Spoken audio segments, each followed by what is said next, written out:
Global capability centers too, while at one level they're deep capabilities that we're looking at today getting established. I'm not sure the terminology is entirely justified. Without taking names, I remember walking into a GCC not so long ago who had a very interesting tagline. As you walk in there, it says, "We're here to build today what lies ahead tomorrow." For you to have a powerful strategy, vision, and a narrative for your GCC, it assumes a very powerful, coherent sponsorship at the top table. It's only when onshore and the GCC together, everyone singing from the same song sheet, that you create music. A lot of industry reports that put out the top women leaders in GCCs, and it's wonderful to see that tribe grow because it has been quite steadily.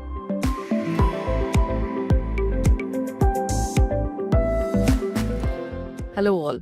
Welcome to GCC Pulse Center Stage, a podcast aimed at bringing to you real experiences, real stories from some of the best in the industry. Our guest today is Shalini Pillai, who heads the GCC for KPMG. She has a career which spans across 3 decades and has experience working with GCCs for over 15 years now, from building their strategies for coming into the market to defining their entity setup, supporting them through their BAU, and also helping them navigate through their exit strategy. She's been there, done it all. So it was very difficult for us to encapsulate all of that experience within the duration of the podcast. I hope you enjoy this conversation. Thank you. Hey Shalini, welcome to GCC Pulse Center Stage. We're so excited to have you here with us today. Hello, Krishma, and good morning. I too am looking forward to this conversation. Thank you for having me here. Wonderful. So Shalini, you have an experience that spans over 2 decades, and over the past 6 years, you've been focused primarily on GCCs, probably even before GCCs were called by that particular name, right? So how has GCCs evolved from where they started to where they are today? What are some of the trends that you've seen? What are some of the evolutions that you've seen happening with the GCCs? Great place to start, Krishma. And actually, over a career of 30 years plus, if I look at the first shared service center I set up was in the early 2000s. At one level, when you look at the fundamentals of the business case that defined the shared services model, it's not very different from what defines GCCs today, which is really remote processing, technology enabled. At one level, you could say there are similar principles, but over the last 2 decades, the model has significantly evolved. In fact, I would say over the last 5-6 years, the evolution has kind of taken a very different trajectory, continuing to be technology enabled, and technology continues to be the most significant underpinning factor. But what has happened is really it has impacted every element of the business value chain. So what traditionally used to be the model and of 2 decades ago too was really corporate services, support services, technology, HR, admin, procurement, some of the very back-end processes which tended to be fairly standardized. They tended to be horizontals across the value chain as well as across industry. So it was more sector agnostic.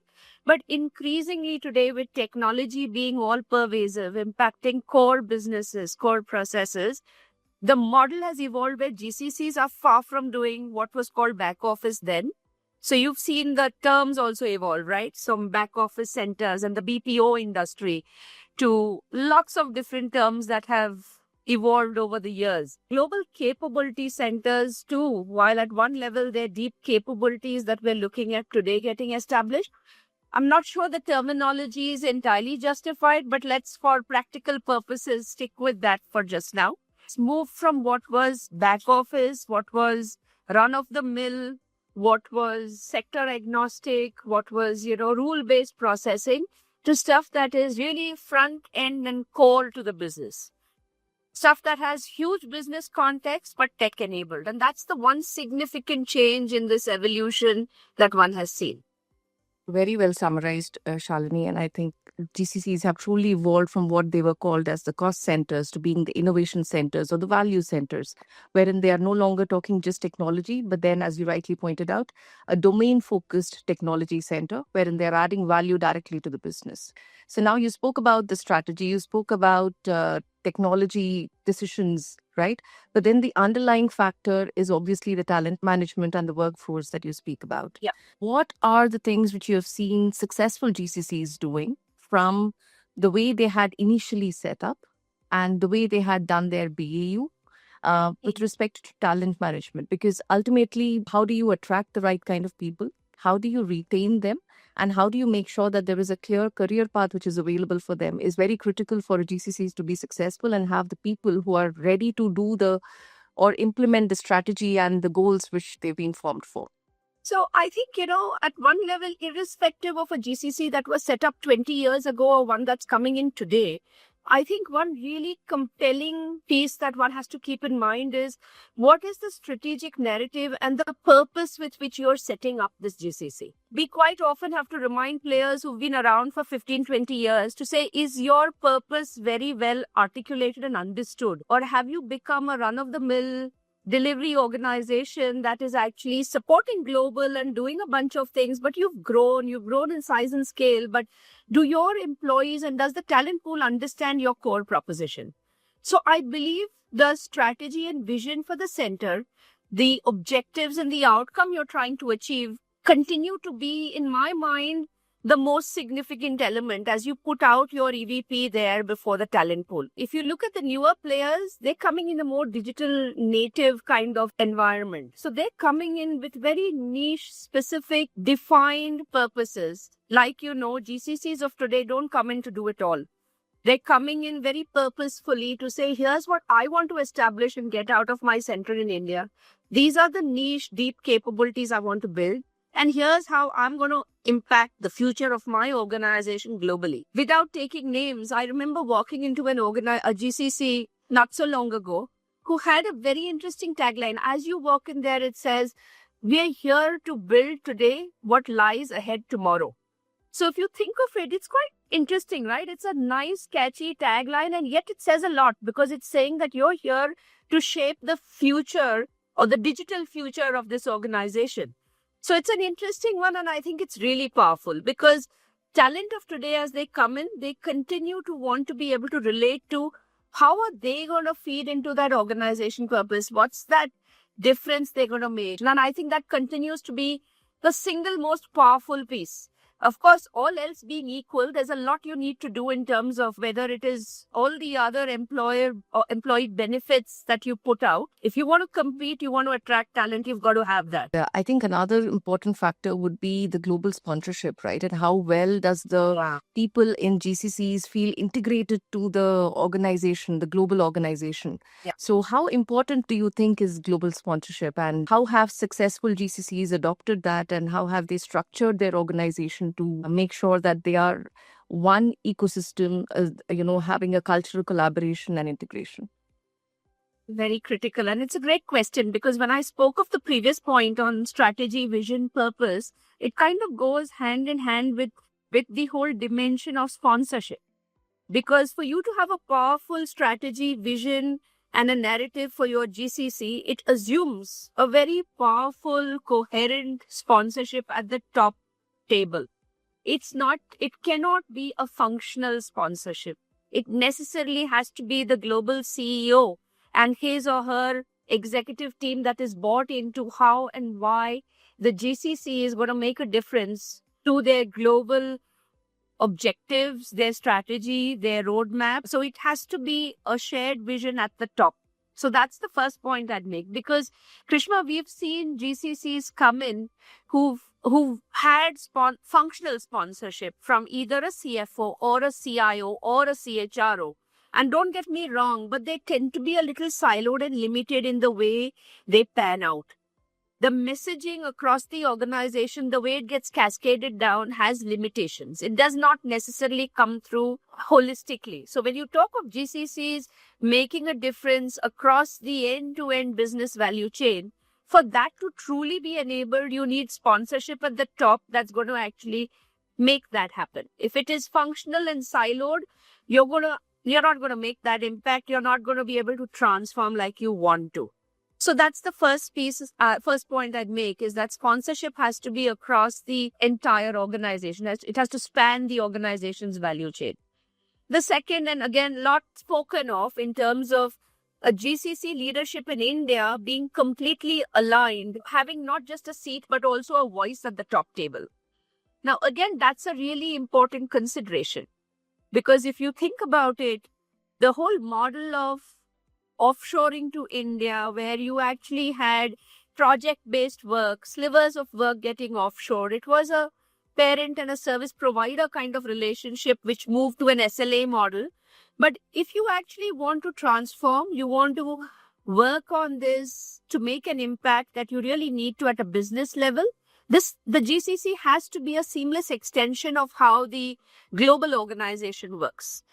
And if that doesn't happen, you'll kind of move back to the old ways of doing, and you cannot then drive that impact. So the GCC leadership has to have that seat and voice at the top table. You also hear very often of a two-in-a-box model where people here are joined at the hip to their counterparts working onshore.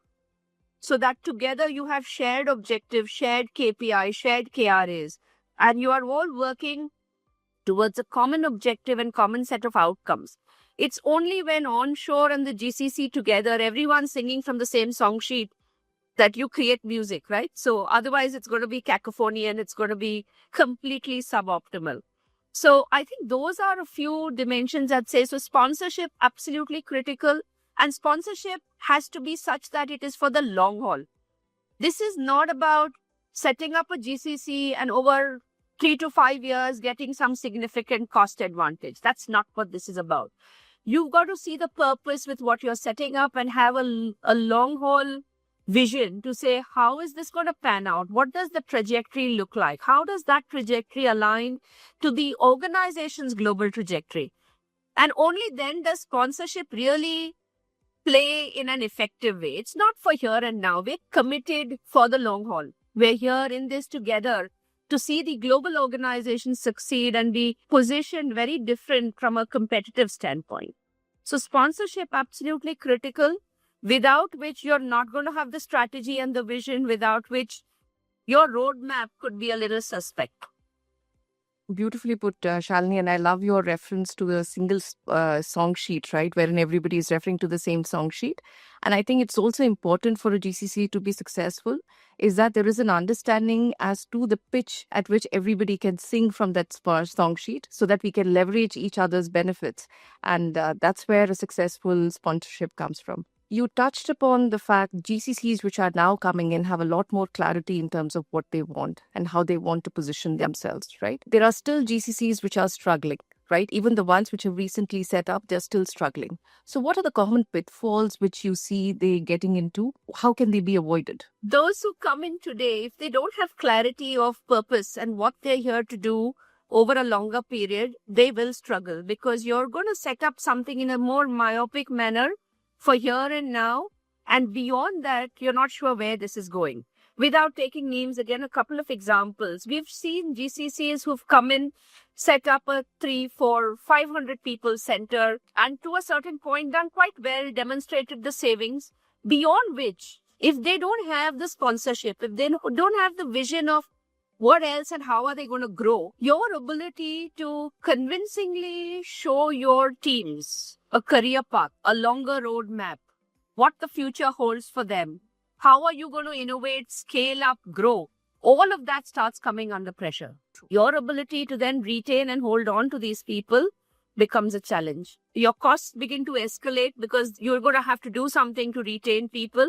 And it's a matter of time before you start getting uncompetitive. Let me also say that we often talk about GCCs being here. Now it's all about value and not cost, which is a slightly misstated phrase. In my mind, cost has never gone away and it can never go away. It has to be so the day you start losing your cost advantage or your cost competitiveness, your headquarters have every reason to come knocking and asking you, hey, why exactly did we set you up? Weren't we better off with a third-party vendor? Going back to the example I was giving, 3, 4, 500 seaters, beyond the point, if you don't have a longer vision, you don't know how you're growing, where you're headed to, you're going to find yourself challenged from a cost perspective, from a talent perspective.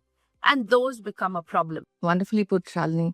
And I think as GCCs evolve, it'll be important. The leaders become the representative and they are the ones who are the mascot for taking the GCC to a success, right? So in the same line, how have you seen women represented in the GCC leadership? Do you see a lot more inclusive environment for women to be taking up critical roles within GCCs? What are the trends that you've been observing? I think absolutely. In fact, if you've been tracking, there are a lot of industry reports that put out the top women leaders in GCCs, and it's wonderful to see that tribe grow because it has been quite steadily. The number of women in those roles has really increased. And I do believe, while of course diversity and inclusion is a global agenda and it's on everyone's mind, I'm going to bring it down to a slightly, may sound like a tactical level, but few things that I relate to, Krishma. I think firstly, COVID was a huge leveler of sorts. When our world moved into remote working, I think in many ways it provided opportunities and a level playing field like never before. Let's not forget this very phenomena of COVID was also quite a tipping point for the GCC industry. When the world realized that if you could do this remotely, let's take advantage of this remote, rich digital talent that sits everywhere and let's kind of really take advantage of it and catapult ourselves to another level. So in some sense, I do see a correlation there because I think in that same spirit, because of what we've seen as a trend, we've seen that inclusivity quotient and with GCCs go up very significantly. A combination of what it takes to not just look at technical knowledge, but also tie in a high EQ required when you're pulling these teams together remotely. Some of what we see women leaders do very effectively is what has contributed to us seeing the number of women in this space grow. Absolutely, Shalini. And I think another reason why women are being preferred for GCCs is the reason EQ quotient that you mentioned, but also for the stability which they bring to the leadership, Absolutely. right? Because they are people who are willing to make that journey with the GCCs as they evolve and stay for the long run, right? So Correct. very Correct. well said. Okay.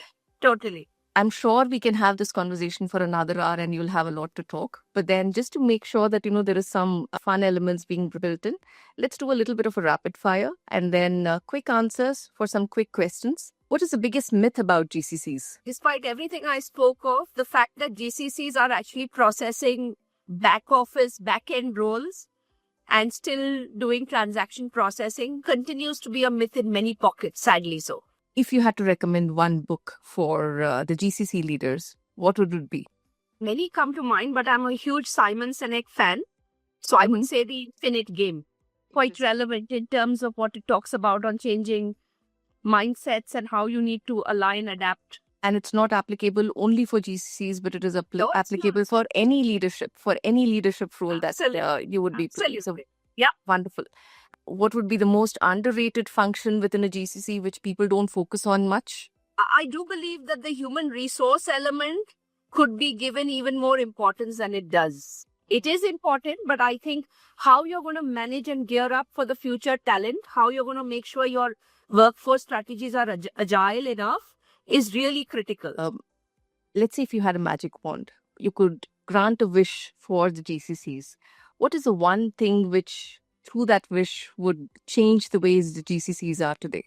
It's a bunch of things, but the one thing that I've been talking about is to say that this is one horizontal that straddles across industry sectors, but it's time for it to get a quasi-industry status of its own, which could make a huge difference and change a bunch of things for how it gets viewed, how it gets projected and marketed on a global platform. Wonderful. And with the work that you're doing with the government, we hope to see that soon coming through, Shalini. Yes, there's a good team working on some of that. Yeah. So with that, thank you for the conversation. It was wonderful talking to you. And hopefully we'll get to talk to you more in the coming episodes. Thank you so much, Krishma. I enjoyed this as much.